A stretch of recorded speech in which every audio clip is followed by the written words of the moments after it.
මේ ලංකාවේ මහ බැංකුවේ 100ක් ආනයන සඳහා යම්කිසි ලයිස්තුවකට අයත් භාණ්ඩ සඳහා තැන්පතුවක් ඇති කිරීමත් වැරදි රුපියල සම්බන්ධයෙන් වැරදි මූල්‍ය ප්‍රතිපත්තියත් මුදල් ප්‍රතිපත්තියත් ඒ වගේම විදේශ විනිමය පිළිබඳ වැරදි මූල්‍ය ප්‍රතිපත්තියත් හින්දා ඇති වෙලා තිබෙන ප්‍රශ්නය අද ව්‍යාකූල තත්ත්වය පිළිබඳව ව්‍යසනයකට ලක් වෙලා තිනවා රටේ රජයේ අමූලික ආර්ථික අරමුණු නැත්නම් ඒ කියන්නේ එක ආර්ථික වර්ධන වේගය වැඩි කර ගැනීම දෙවැනි එක මිල කළමනාකරණය කිරීම භාණ්ඩ හා සේවාවල තුන්වෙනි එක රටේ ශේෂ පත්‍රය බැලන්ස් ඔෆ් පේමන්ට් එකේ මූල්‍ය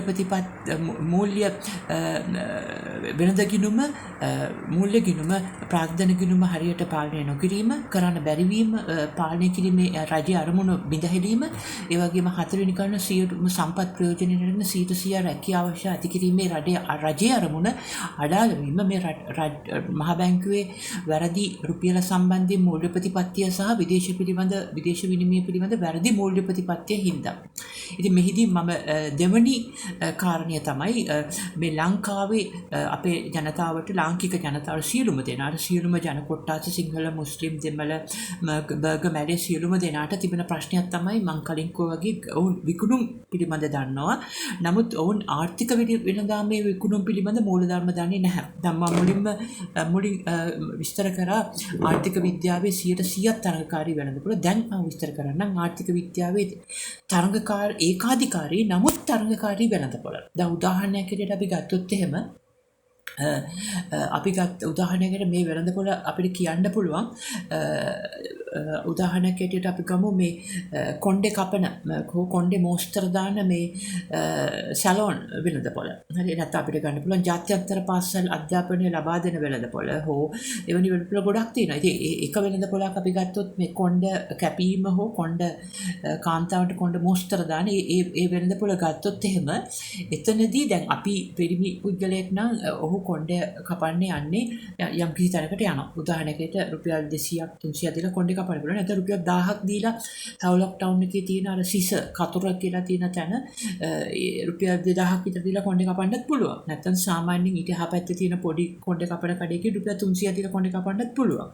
ඒතර මේ වගේ ඒ කොණ්ඩය කපන හෝ කාන්තාවන්ට කොණ්ඩ මෝස්තර දාන්න ඒ සැලොන් වෙළඳපොළට අපි ඒක අයිති වෙන්නේ 100% තරඟකාරී වෙළඳපොළක් නෙමෙයි ආර්ථික විද්‍යාවේ. ඒ වෙළඳපොළ ඒ සියලුම මෙවැනි ආයතන තියෙන වෙළඳපොළක් අපි හඳුන්වන්නේ ඒකාධිකාරී නමුත් තරඟකාරී වෙළඳපොළක් කියලා. ඕන ඒකාධිකාරී වගේම තරඟකාරීකුත් තියෙනවා. ඒකට හේතුව තමයි දැන් මේ උදාහරණයක් ඇරෙන්න ඒකාධිකාරී නමුත් තරඟකාරී මේ කොණ්ඩ කැපීමේ හෝ කොණ්ඩ මෝස්තර දැමීමේ වෙළඳපොළ ගත්තොත් එක කොණ්ඩ කපන තැනක් හරි කොණ්ඩ මෝස්තර දාන තැනක් අනිත් තැනට වඩා වෙනස් නේ. දැන් එක සාමාන්‍ය තැනක එක්කෙනෙක් රුපියල් 300ක් අරගෙන ඔහු සාමාන්‍ය සේවයක් ලබා දෙනවා.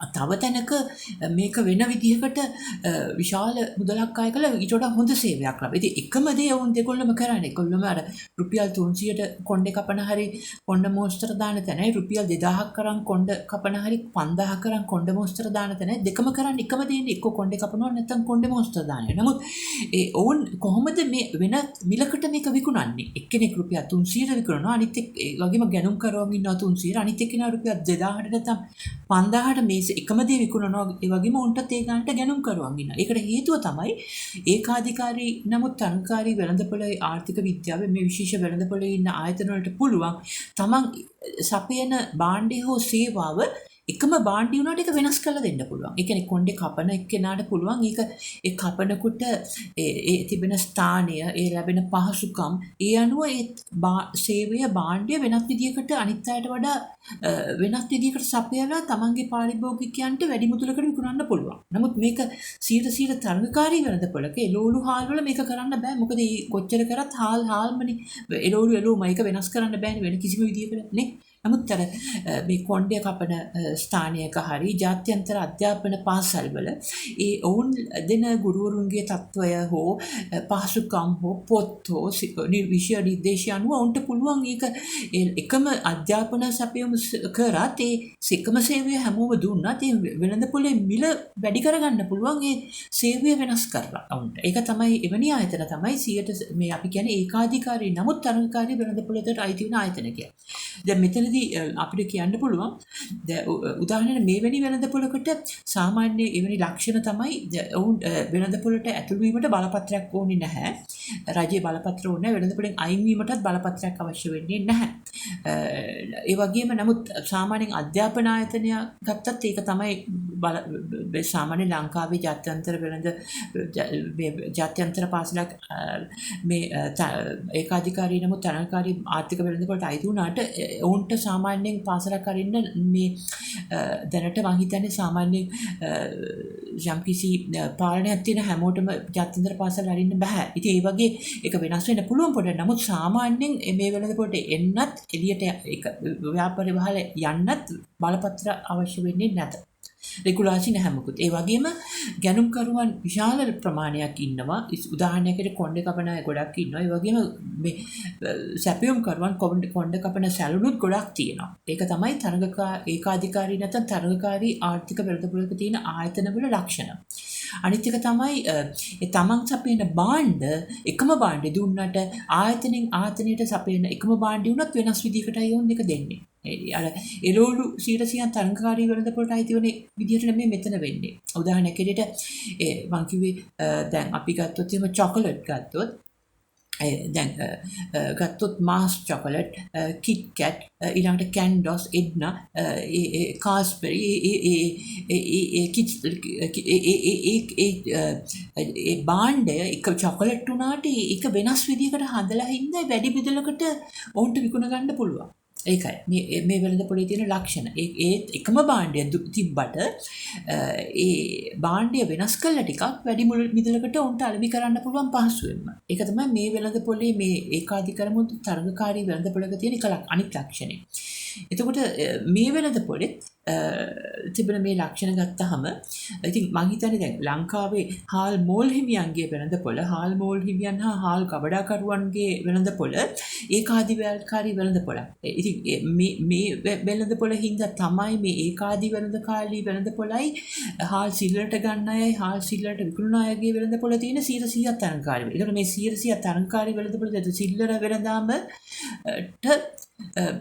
මිල ඉහළ යනවා අර හාල් මෝල් හිමියන්ගේ හාල් කබඩාකරුවන්ගේ ඒකාධිකාරී වෙළඳපොළ හින්දා. ඉතින් මේක මම හිතන්නේ රජය එකපාරටම 100%ක් තරඟකාරී වෙළඳපොළ ගන්න බෑ. මේ හාල් මෝල් හිමියන්ගේ හාල් තොග කබඩාකරුවන්ගේ ඒකාධිකාරී වෙළඳපොළ. එහෙනම් ඒක මුලින්ම ඒකාධිකාරී වෙළඳපොළ ඒ ආර්ථික විද්‍යාවේ තුන්වෙනි වෙළඳපොළ ආර්ථික විද්‍යාවේ ඒක ඒකාධිකාරී නමුත් තරඟකාරී වෙළඳපොළක් ඇති කළා ආයතන කීපයක් ඇති කරන්න ඕනේ. වෙන හාල් ඒකාධිකාරී දැනට තිබෙන මේ 40ක් උඩ තියෙන එක අඩු ගානේ 50ක් 60ක්වත් ඉන්න මේ ඒකාධිකාරී නමුත් තරඟකාරී වෙළඳපොළ ගණයට හාල් මේ මෝල් සහ හාල් ගබඩාකරුවන්ගේ වෙළඳපොළ ඇති කරන්න ඕනේ. එමගින් හාල් මිල පාලනය කරන්න පුළුවන්. උදාහරණයක් හැටියට අපි ගත්තොත් මේ හැමතිස්සෙම මේ පුළුවන් තරම් ඊට පස්සේ එතනදී එහෙම ඒකාධිකාරී වෙළඳපොළ ඒකාධිකාරී සහ තරඟකාරී වෙළඳපොළක් වඩපත් කළා. ඊට පස්සේ මේ ඒකාධිකාරී සහ තරඟකාරී වෙළඳපොළ 100% තරඟකාරී වෙළඳපොළක් කරලා හාල් මිල සම්පූර්ණයෙන්ම පල්ලෙහා මට්ටමකට ගේන්න පුළුවන් ලංකාවේ ඉතාමත්ම පහසුවෙන්. ඉතින් මම හිතන්නේ මෙතනදී මේ ලක්ෂණ හරියට අවබෝධ කරගෙන මොකද අපි ගත්තොත් එහෙම දැන් සිල්ලර කඩවල වලට හරි මේ වුන් තේරුම් ගන්න ඕනේ තමන් එන්නේ 100% තරඟකාරී වෙළඳපොළ නම් එතන අධික ලාභ ලබා ගන්න බෑ එක්කෙනෙකුටවත් ඒ වෙළඳපොළ. එහෙනම් මේ ව්‍යාපාර පටන් ගන්න නැහැ දැනගෙන ඉන්න ඕනේ තමන් ව්‍යාපාරයේ ලාභ ලබලා දියුණු වෙන්න කාලයක් ගත වෙනවා කියලා උන්ට. එහෙනම් ඒ හින්දා උන් මේ ව්‍යාපාරේ පටන් ගන්න. ඒක තේරුම් ගන්න ඕනේ වැඩ කරන්න නැත්නම් උන්ගේ ව්‍යාපාරේ බිඳ වැටෙනවා. අනිත් පැත්තට මේ ඒකාධිකාරී නැත්නම් තරඟකාරී වෙළඳපොළට ඉන ආයතන දන්නවා උන්ට කිටි කාලයකින් වැඩි ලාභ ප්‍රමාණයක් ලබා ගන්න පුළුවන්. උදාහරණයක් ඇටියට ඒ භාණ්ඩය දැන් හොඳ හොඳ භාණ්ඩ එකම භාණ්ඩය හැමෝම දුන්නට ඒ භාණ්ඩය වෙනස් කරලා වැඩි මුලට විකුණුවොත් හොඳ භාණ්ඩයක් හැටියට පරිවර්තනය කළා. එතකොට වැඩියෙන් සල්ලි දීලා ගන්න ඉන්නවා මිනිස්සු. ඒකට පුළුවන් කට්ටිය ගන්නවා. ඉතින් මේ ඒකාධිකාරී නමුත් තරඟකාරී වෙළඳපොළේ ඉන්න ආයතන උනත් ඔවුන්ට පුළුවන් කෙටි කාලයකින් ලොකු වෙළඳපොළ ලාභයක් ලබා ගන්න. නමුත් එහෙම ලබාගෙන යනකොට උදාහරණයකට ඔඩෙල් ආයතනය වගේ ආයතන කෙටි කාලයෙන් ඔය ලබා ගත්තට අනිත් ආයතන තියෙනවානේ මේ ඒකාධිකාරී නමුත් තරඟකාරී වෙළඳපොළේ තියෙන. ඔවුන් දන්නවා මේගොල්ලන් මෙහෙමයි කරන්නේ. එහෙනම් අපිත් ඒ විදිහට කරනවා කියලා ඔවුනුත් ඒ පැත්තට හැරෙනවා. එතකොට අර කලින් ලාභ ලබාගත්ත ඒකාධිකාරී තරඟකාරී වෙළඳපොලේ ආයතන වලට ඒ ලාභ ලබා ගන්නට බැරි වෙනවා ඊට පස්සේ. ඊට පස්සේ ඔවුන්ට වෙළඳාම අහිමි වෙනවා. ඔවුන් ආපහු යනවා අර ටික ටික 100% තරඟකාරී වෙළඳපොලක් බවට පත් වෙනවා. ඒකාධිකාරී හා තරඟකාරී වෙළඳපොල 100% තරඟකාරී වෙළඳපොල බවට ඇති වෙනවා. එතකොට මේ විදිහට යන්න ඕනේ වෙළඳාම. නැත්තම් තමන්ගේ බාණ්ඩ ටක් ගාලා වෙනස් කරන්න ඕනේ වෙන විදිහකට.